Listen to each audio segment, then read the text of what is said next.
Señor magistrado, de acuerdo a los presupuestos establecidos en el artículo 268 del Código Procesal Penal, en el caso planteado, la pena supera largamente la prevista en la norma, que es 4 años de pena privativa de la libertad. El solo hecho de formar parte de una organización criminal que implica no realizar incluso actividad ilícita alguna, porque es un delito de naturaleza abstracta, ya permite una investigación. Y la norma, en cuanto a organización criminal, prevé una pena conminada de 8 a 15 años, siendo la mínima, solo por ese delito, 8 años. Por lo tanto,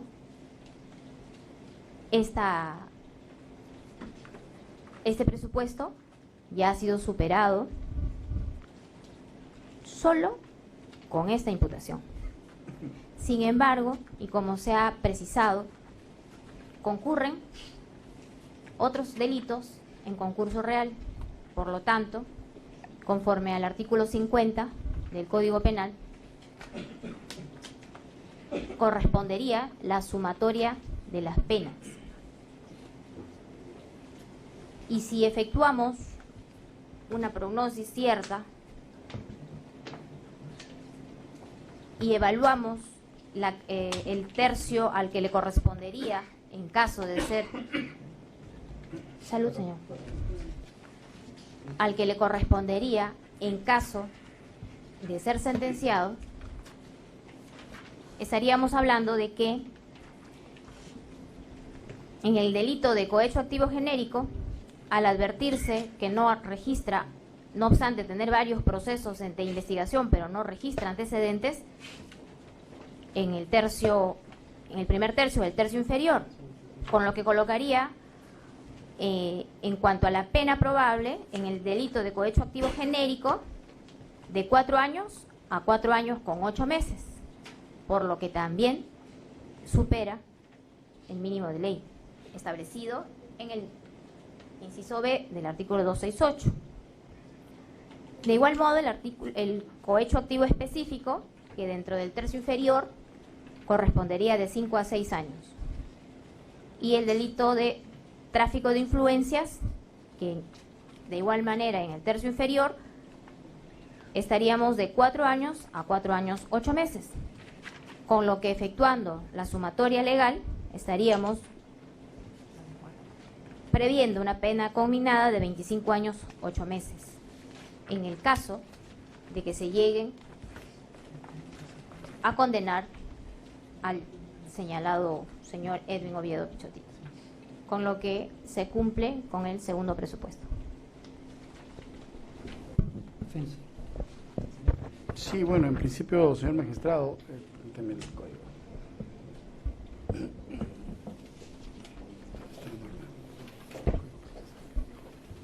Bueno, en principio, señor magistrado, o sea, este es un elemento que casi es un elemento objetivo. Evidentemente, por los delitos que se le imputan a mi patrocinado, evidentemente superan la pena prevista en la norma. Mi previsión, y lo único que yo tengo que decir en este caso, es muy simple. O sea, simple y llanamente, como los delitos que se le imputan a mi patrocinado son atípicos, todos ellos, es evidente que no va a haber ninguna pena respecto de él. Pero, vamos, como si es un tema de prueba combinada, pues sin duda alguna superan el mínimo legal, ¿no? O sea, por ese tema de prognosis de pena, respecto a lo que ella está, de lo que se señala en el tipo penal respectivo, nada más tengo que decir sobre ello. Lo que sí tengo que decir es que mi percepción es que sin duda alguna el resultado final será que será un tema de una sentencia absolutoria. Gracias. ¿Algo más que agregar, Ministerio Público? No, señor juez. Segundo presupuesto. Continuamos Tercero. con el tercer presupuesto. El tercer presupuesto es el referido al peligro procesal. Peligro procesal que, de acuerdo a la norma, tiene dos vertientes: el peligro de fuga y el peligro de obstaculización. De acuerdo al artículo 269, referido al peligro de fuga, debemos empezar por cuál es la finalidad del requerimiento de prisión preventiva como una medida cautelar. busca el aseguramiento del proceso y el cumplimiento de la sentencia. En cuanto al arraigo evaluado en el caso del señor Edwin Oviedo, de acuerdo a la resolución administrativa 325/2011 del Poder Judicial, debemos precisar lo siguiente. El señor Edwin Oviedo ha presentado su pasaporte a la Fiscalía. Y al realizarse el allanamiento, señor magistrado, el Ministerio Público pudo detectar que el inmueble donde el señor domicilia, que es en la calle Holbein 194 San Borja, es de propiedad de Leonardo Hernán Lazo Pascual, con lo que no tiene vinculación, un arraigo fuerte, porque no tiene bienes a su nombre. De igual modo, en la ficha RENIEC se aprecia que su domicilio sería el ubicado en el Jirón Pisagua 999 La Victoria, que no se condice con el domicilio habitual, donde fue efectivamente intervenido.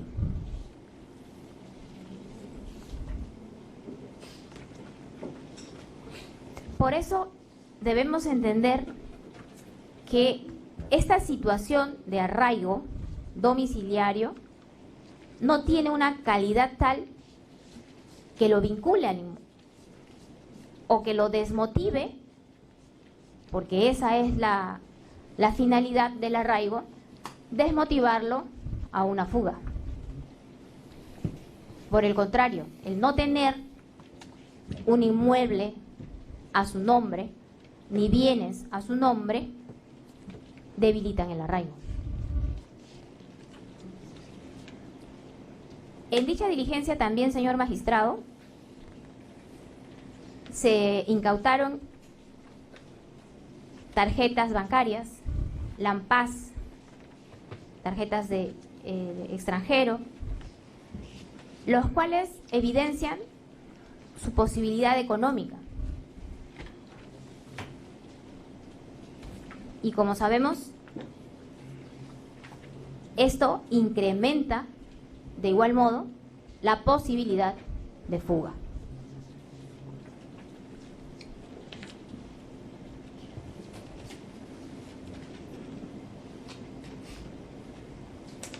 Otro criterio que debemos considerar para acreditar motivación al peligro de fuga es la gravedad de la pena que se espera como resultado del proceso, de acuerdo al numeral 2 del artículo 269. Y como ya se ha precisado, siendo la prognosis superior a los 20 años, es una máxima de la experiencia que la gravedad de la pena es una motivación para la fuga. Ello también está establecido en la Resolución Administrativa 325/2011 del Poder Judicial.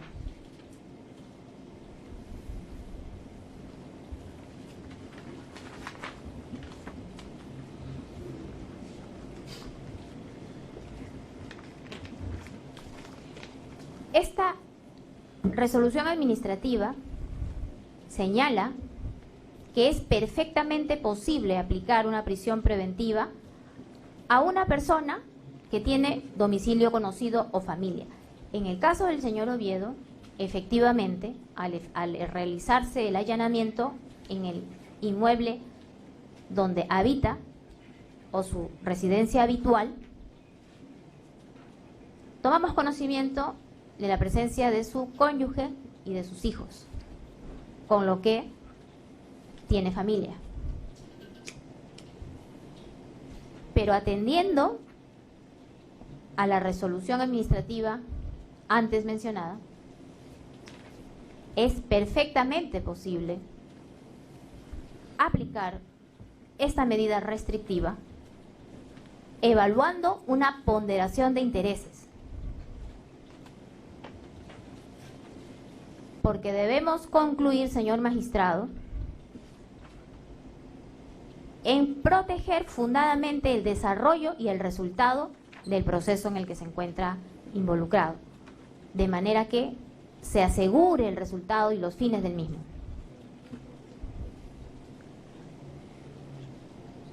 La magnitud del daño y la ausencia de una actitud voluntaria del imputado para repararlo. Los delitos de corrupción, señor juez, y en particular los que afectan la naturaleza de la función pública,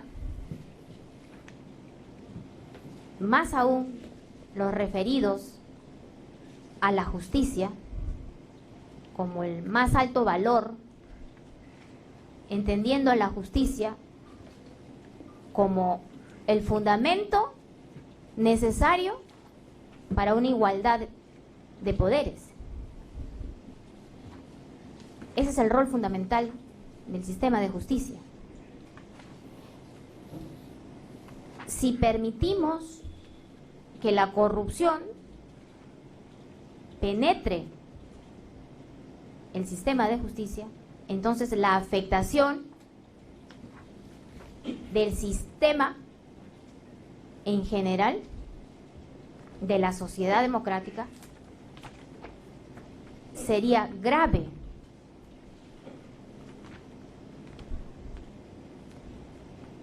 La confianza de los ciudadanos para con el sistema de justicia es precisamente esa magnitud. No hay confianza en el sistema de justicia. Ese es el mayor reproche y esa es la magnitud del daño, que ya pareciera irreparable.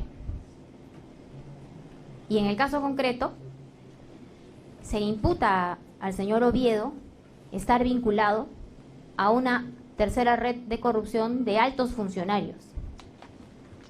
Hemos visto en el desarrollo de los hechos sus vinculaciones con un juez supremo, sus vinculaciones con personas allegadas al Poder Judicial y al Consejo de la Magistratura.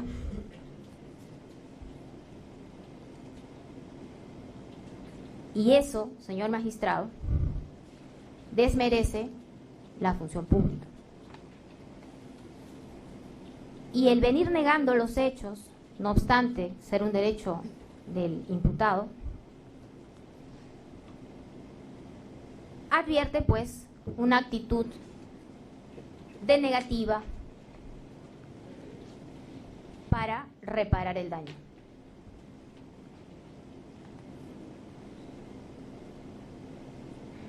Otro fundamento es el relativo al comportamiento procesal.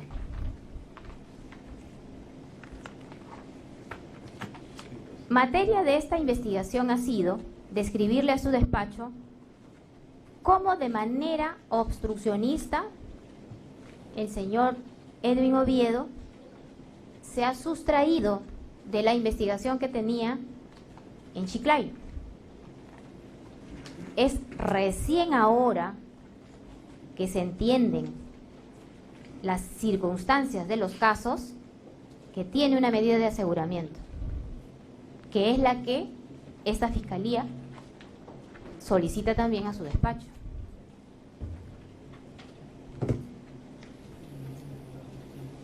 En este desarrollo del comportamiento procesal, no solo allá, que también nos haría pensar que podría ser del mismo modo en esta investigación,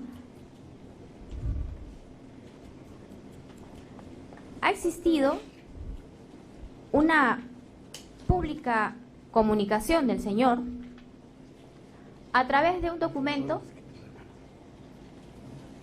que trascendió en redes de puño y letra del señor Oviedo, Aquí está su firma y su DNI. Una denuncia a la opinión pública contra las fiscales que llevamos el caso, que estábamos realizando diligencias preliminares, refiriendo que en altas horas de la noche, a las 11:30 de la mañana primero, y luego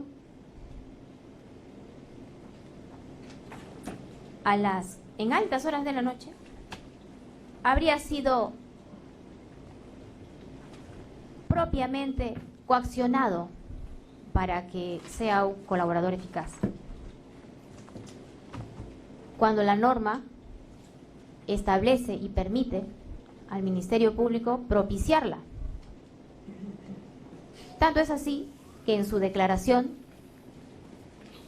se le escucharon los argumentos, se pensó en llegar en alguna probabilidad y ante su negativa el caso quedó cerrado. En ningún momento el Ministerio Público lo ha obligado a decir o a imputar hechos contra ninguna persona. Luego de esta denuncia pública,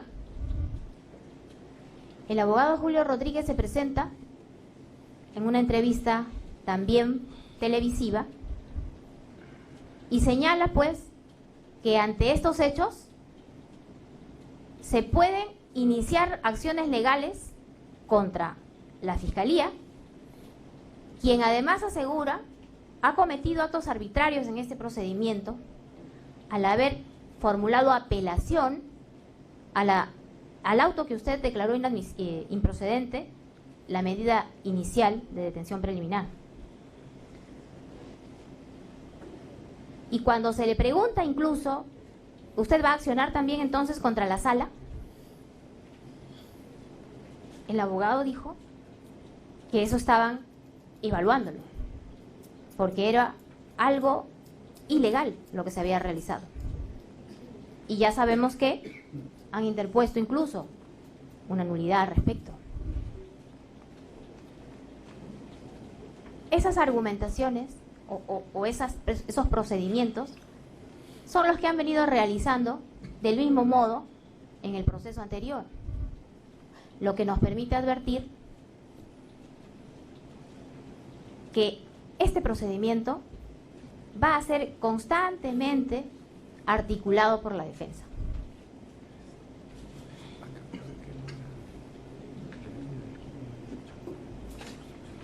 También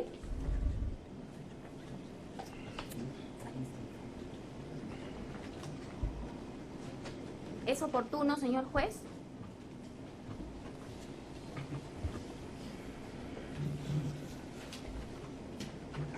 hacer presente que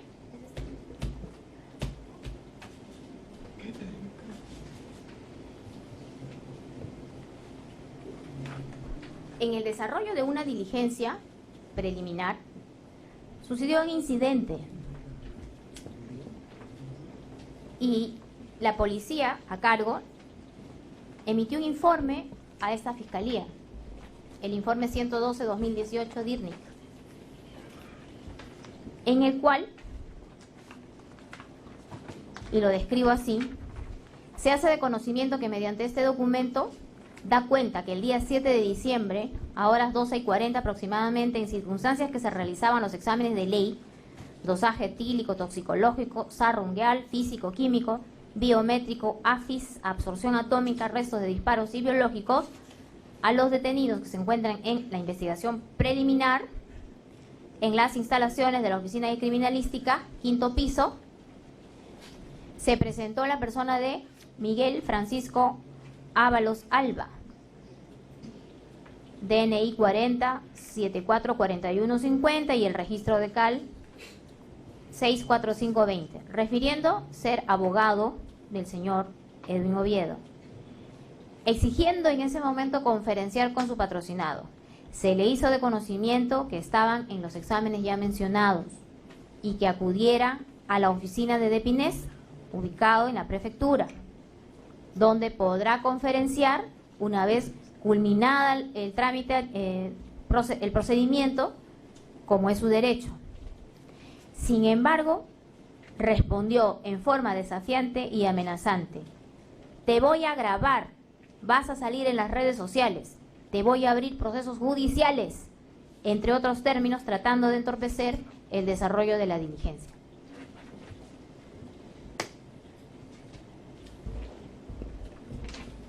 ¿Podemos conectar el proyector, por favor? Ahí están las evidencias, que son las fotografías que alcanza la policía. ¿Esas son del informe 112? Sí. ¿Las ha anexado?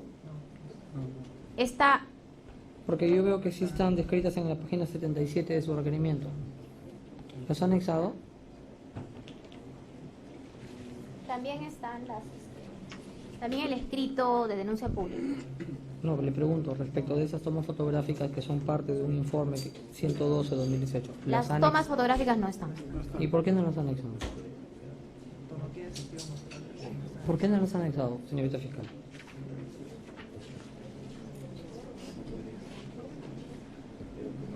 No se han anexado. Ya, entonces continuemos con la exposición nada más. Ok. ¿Ya? Que saquen la imagen, por favor. Sí, ya. ¿Cómo se diga, doctor? Continuemos. Eso ha señalado el informe policial y también precisa que el 7 de diciembre a las 17 horas, en circunstancias que se realizaba la diligencia de pericia fonética, tomas de voz a los detenidos, en la avenida Prolongación Arica 1832 Breña, el abogado Miguel Francisco Ábalos Alba, abogado del detenido Oviedo Pichotito, a escondidas del personal policial y del representante del Ministerio Público, le cedió su teléfono celular al otro detenido, José Carlos Isla Montaño. Motivo por el cual, al percatarse de tal hecho, el personal policial le indicó que no estaba permitido que los detenidos cuenten con teléfono celular y en todo caso deben solicitar el permiso respectivo. A lo que el antes mencionado, o sea, la defensa, quien no participó en dicha diligencia, prestó su celular nuevamente al detenido, hecho que fue advertido por la fiscal del caso.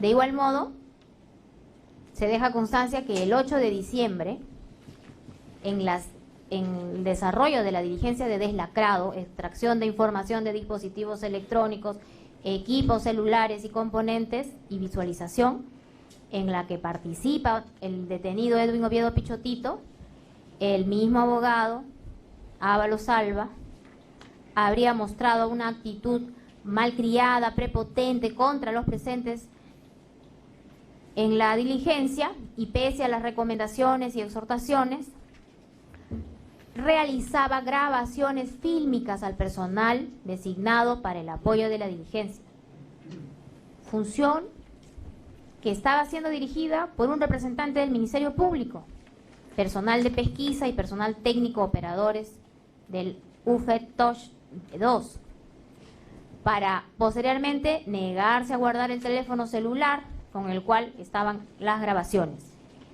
entorpeciendo y obstaculizando el normal desarrollo de la diligencia.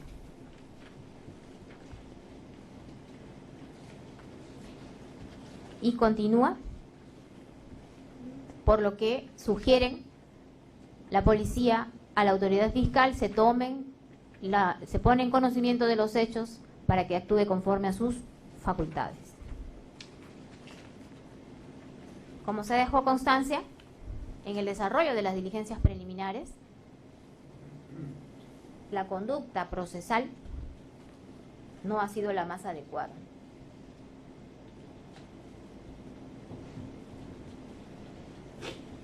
No se somete al procedimiento. Otro de los criterios que hay que tener en consideración es la pertinencia a una organización criminal. La misma circular señala en su considerando 10º que la pertinencia o la integración de un imputado a una organización delictiva es un criterio clave en la experiencia criminológica para atender a la existencia de un serio peligro procesal, tanto en el ámbito de la fuga como en la obstaculización probatoria. Porque estas estructuras organizadas tienden pues a generar estrategias y métodos para favorecer la fuga de sus pares y contribuir en la obstaculización. El artículo 270 nos da las pautas sobre lo que se podría considerar peligro de obstaculización.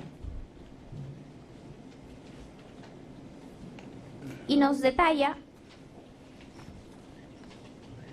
que existiría o se podría calificar el peligro de obstaculización y que se tendría que tener en cuenta como un riesgo razonable de que el imputado pueda destruir, modificar, ocultar, suprimir o falsificar las pruebas. Sobre esto se tienen actas de verificación realizadas por personal fiscal que ante el hecho público de la postergación de reinicio de actividades de la Federación debido a una suspensión temporal efectuada por la municipalidad, la resolución de sanción 6196, la alcaldía notifica a la Federación Peruana de Fútbol por carecer de licencia o autorización de funcionamiento municipal. Y no obstante que le colocan el letrero correspondiente, los vuelven nuevamente a sancionar porque retiraron el mismo. Pero sucede que en ese periodo se ampliaron o se les dieron vacaciones ampliadas al personal.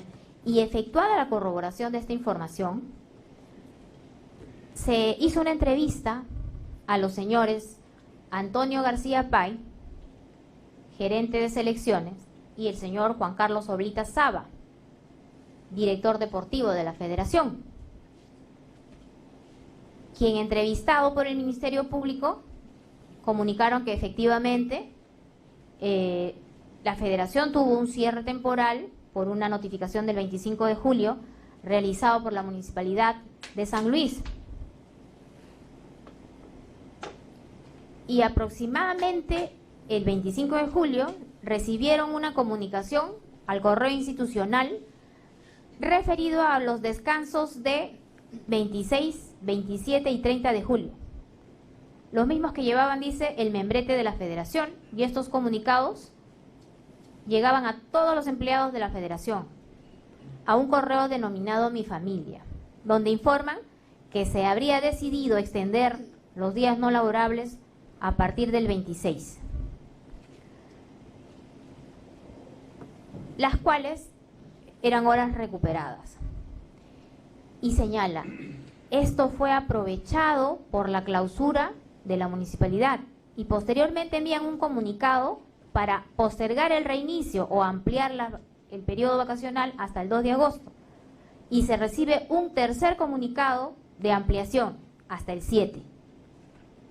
Y ahí refiere lo siguiente, que en la madrugada del 25 de julio fue clausurada la Federación, era negado el ingreso al personal, teniendo ingreso el personal de seguridad, y también refiere tener conocimiento por información de Jorge Valenzuela Saco, quien laboraba en el área de administración de la Federación, el mismo que se encargaba de gestionar todos los trámites referentes al cierre de la municipalidad. Esta persona informó que el personal de contabilidad sí ingresaba a las instalaciones de la Federación porque tenían autorización especial, que les permitía el ingreso y fue informado que se cambiaron las computadoras de ciertas oficinas y esto ocurrió en ese periodo, siendo el encargado del cambio de las computadoras el señor Luis Salazar Mogollón, responsable del área de sistemas de la Federación. En ese momento y actualmente se encuentra a cargo de otra persona que es Saldaña Cabrera, del área de sistemas. Refiere que los comunicados son autorizados por la presidencia de la Federación Peruana de Fútbol, el señor Edwin Oviedo, y por la Secretaría General, el señor Juan Matute Quiroga, quienes se habrían encargado de enviar dichos correos internos para los empleados a través del coordinador de asuntos institucionales mediante el correo mifederacion@fpf.org.pe y adjuntan las 5 hojas obtenidas del correo recibido por el señor García Pay. Como recordamos, señor juez, el colaborador eficaz de cuyo contenido de información ha referido la defensa que ya tenía conocimiento, señaló pues que en las instalaciones de la Videna y en las computadoras estaban los listados. Y por eso era necesario realizar alguna medida de aseguramiento para el Ministerio Público.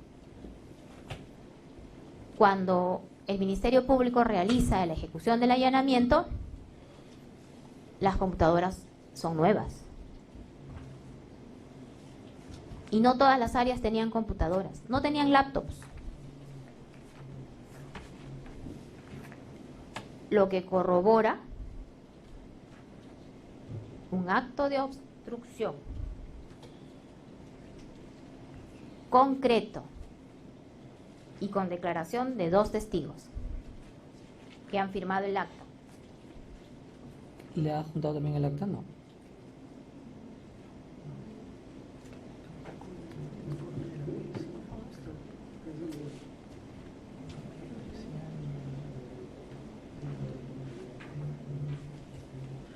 No, doctor, esta acta se pone en conocimiento en este acto. Ya.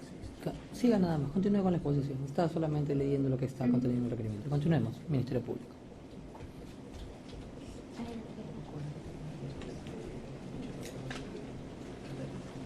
Vamos avanzando, Ministerio Público, para poder terminar lo que corresponde hoy día a Oviedo Pichotito. Con ello, señor juez, se acredita que en el presente caso concurre el peligro procesal en sus dimensiones de peligro de fuga y peligro de obstaculización.